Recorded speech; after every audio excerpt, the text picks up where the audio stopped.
네, 다음으로는 파티마의 성모버렛에 대해서 살펴보겠습니다. 네, 포르투갈 파티마에서 성모님이 1917년 5월 13일부터 10월 13일까지 매 13일 6회에 걸쳐 발현한 것을 말합니다. 성모님께서는 세 목동인 루시아, 히아신타, 프란치스코에게 몇 가지를 당부하셨는데요. 세계 평화를 위한 노력과 죄인들의 회개를 위한 기도, 희생, 보속, 그리고 티 없으신 마리아 성심께 자신을 봉헌할 것을 당부하셨습니다. 특히 발현 때마다 묵주기도를 바칠 것을 당부하셨습니다. 네, 그럼 발현의 내용들을 간략하게만 살펴보겠습니다. 첫 번째 발현입니다. 1917년 5월 13일에 일어났습니다. 새 어린이 목동 앞에 발현하셔서 세 가지의 비밀들을 알려주셨는데요. 이 비밀들에 대해서는 조금 이따가 다루겠습니다. 두 번째로는 6월 13일에 일어났습니다. 첫 발현에서 지시하셨던 회개를 위해 고행하고 기도하라를 실천하라고 성모님께서는 당부하셨습니다. 세 번째 발현입니다. 세계 평화를 위해 매일 묵주기도를 바치라고 성모님께서는 목동들에게 말씀하셨습니다. 단 8월 13일에 일어났던 네 번째 발현입니다. 정부에서는 사람들의 분란과 혼란을 염려하여 아이들을 발현지에 가지 말라고 협박했으나 성모 마리아는 앞으로 매달 13일 꾸준히 파티마의 코바다 이리아라는 이 동네 이름인데요. 거기에 성모님이 등장하실 것을 아이들이 확실하게 이야기를 했다고 합니다. 다섯 번째 발현입니다. 1917년 9월 13일에 일어났습니다. 내가 너희 새 아이들 앞에서 발현이 일어났음을 모든 사람이 믿도록 기적을 만들겠다고 성모님께서 약속하셨습니다. 마지막으로 여섯 번째 발현입니다. 이 파티마 성모 발현의 하이라이트라고 할 수 있겠습니다. 태양의 기적 사건이라고 일컬어지는데요. 성모님의 약속을 들은 기자와 시민 등 약 7만여 명이 운집해 있었습니다. 그런데 10월 13일에 갑자기 먹구름이 하늘을 까맣게 뒤덮고 엄청난 비바람이 불어닥치기 시작했습니다. 오후 1시쯤에는 먹구름이 사라지고 비가 뚝 그치더니 태양이 원반처럼 회전을 하고 하늘에는 성인들의 모습이 나타났다고 합니다. 또 태양이 지그재그 모양으로 지상으로 떨어졌다가 다시 원위치로 돌아갔다는 정언이 있습니다. 네, 다음으로는 파티마의 성모 발현이 우리에게 주는 메시지를 한번 보겠습니다. 속죄, 그리고 로사리오 기도, 묵주 기도를 자주 바칠 것, 죄인들의 회개를 위해 기도와 고행을 바칠 것, 성직자를 위해 기도할 것, 세계 모든 사람이 성모의 티 없는 성심께 봉헌할 것, 매달 첫 토요일에 속죄의 영성체를 할 것 등을 당부하셨고, 대가로 많은 영혼이 구원되고 더 끔찍한 세계 전쟁을 피할 수 있다. 그리고 러시아의 회개를 가져올 수 있고 전 세계의 평화를 가져올 수 있을 것임을 약속하셨습니다. 이상 7가지 메시지는 맨 첫 발현 때 성모님이 언급하신 파티마의 세 가지 예언과 밀접한 연관을 가지고 있다고 할 수 있겠습니다. 네, 그렇다면 파티마의 세 가지 예언을 살펴보도록 하겠습니다. 우선 첫 번째와 두 번째 비밀을 한번 살펴보겠습니다. 그 목동이었던 루시아의 회고록에서 성모님께서 가르쳐주신 파티마의 비밀은 세 부분으로 되어 있습니다.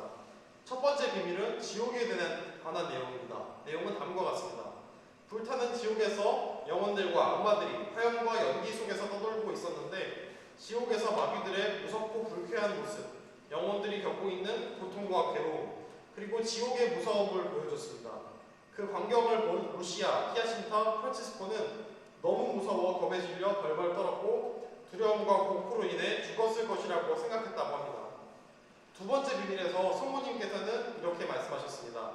하느님께서는 지옥에 있는 영혼들을 구하기 위해 세상에 티 없이 깨끗한 성모성심에 대한 신심을 불러일으키고자 하신다고 하십니다. 만약 그 뜻이 실행된다면 많은 영혼들이 구원을 받을 수 있고 세상에 평화가 올 것이며 전쟁이 끝날 것이라고 합니다. 만약 사람들이 하느님께 죄를 범하는 것을 그치지 않는다면 비오 11세 교황 때에 더욱 참혹한 전쟁이 일어날 것이라고 했고 하느님께서 교회와 교황에 대한 박해로서 세상을 벌하게 될 것이라고 말씀하셨습니다. 세상을 벌하는 토지로서 원인 모를 빛으로 밤이 밝아지게 될 것이라는 이야기를 해주셨습니다. 이런 일을 막기 위해 성모님께서는 러시아를 티 없이 깨끗한 성모님의 성심에 봉헌하고 매달 첫 토요일에 보속의 영성체를 할 것을 부탁하셨다고 합니다. 성모님의 말씀을 잘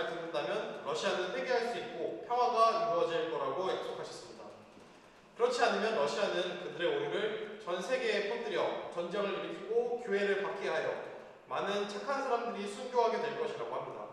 더불어 교황이 많은 고통을 당할 것이며 여러 민족들이 전멸하게 될 것이라고 하셨습니다. 결국에는 티 없는 성모님의 성심이 승리할 것이고 교황은 러시아를 성모님에게 봉헌할 것이며 러시아는 회개하게 되고 세상에 평화의 시대가 올 것이라고 할 수 있겠습니다. 이 메시지를 요 첫 번째, 두 번째 비밀들의 메시지를 요약한다면 다음과 같습니다. 그 다음에 세 번째 비밀에 대해 살펴보겠습니다.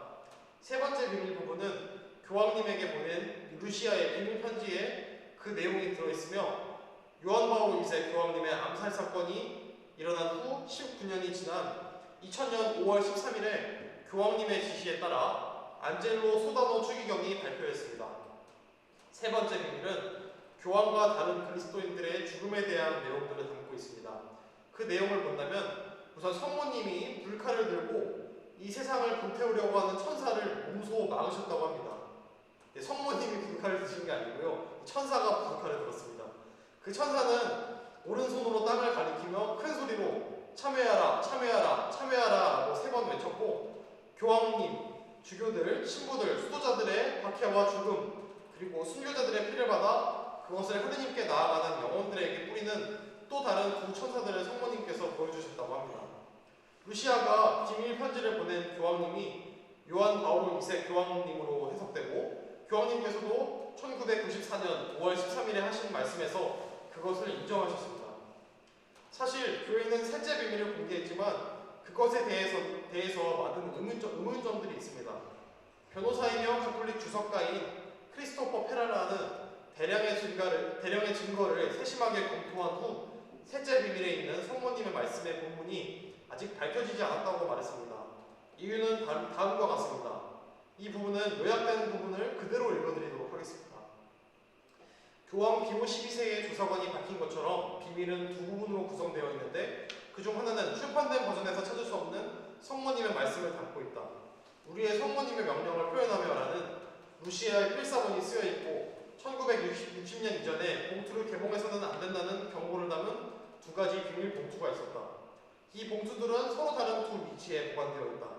하나는 거룩한 사무실 기록 보관소, 또 하나는 교황의 아파트. 셋째 비밀은 이탈리아어로 번역된 것인데 이 중 어느 것도 바티칸에 의해 공개되지 않았다. 1959년부터 3명의 교황들이 서로 다른 두 날짜, 1년 차이에 서로 다른 두 날짜의 비밀 텍스트를 읽었다. 그러나 바티칸의 공식 설명은 각 교황이 한 번만 읽었다고 주장하였다. 바티칸은 이러한 주장들과 질문들에 대해서 공개했던 세 번째 비밀 내용 외에 다른 비밀이 없다고 대답해왔습니다. 교황 베네딕토 16세의 총리이면서 바티칸 총리인 베르톤 추기경은 마지막 비밀에 대한 바티칸의 공식 침묵을 깨뜨렸는데 그는 최종 예언이 1981년에 벌어진 교황 요한 바오로 2세에 대한 암살 시도를 상상했다고 주장하였습니다. 이상으로 파티마 3가지 예언에 대한 비밀, 이에 대한 논의, 그리고 교회의 입장에 대해 간략히 살펴보았습니다.